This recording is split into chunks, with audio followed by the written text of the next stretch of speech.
अस्सलाम वालेकुम। 31 अगस्त बरोज़ इतवार तकरीबन सुबह 7:30 बजे का टाइम है। ये दरियाए रावी का इलाका है, वस्ती दुलवा चक नंबर 173 यार। तो यह जी दरियाए रावी की सूरत हाल है। जिस जगह पर असी खड़े हैं उत्थे तकरीबन 1 फुट पानी थले है, लेकिन यह सामने बिल्कुल किनारे के नाल लग चुके पानी। ये बस्ती दुलवा चक नंबर 173। मेरे सज्जे पासे बाबा सखी सराज बस्ती है और अगे दुबुरजी है।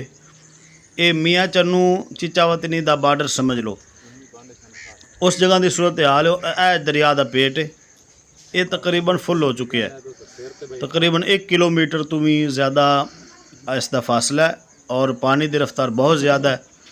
कल सुबह के वक्त पानी काफ़ी थले आई, लेकिन हुण सूरत हाल कुशीदा है, परेशान को ने बिल्कुल भी इत्मीनान बख्श नहीं है। और ये भी खबर आ रही ने, इतलात आ रही ने कि इस तो पिछा तकरीबन 1 किलोमीटर या 1.5-2 किलोमीटर कासम चौक के कोल पानी निकल रहा बाहर। तो बाकी अल्लाह पाक खैर फरमाए, मुहतात रहो।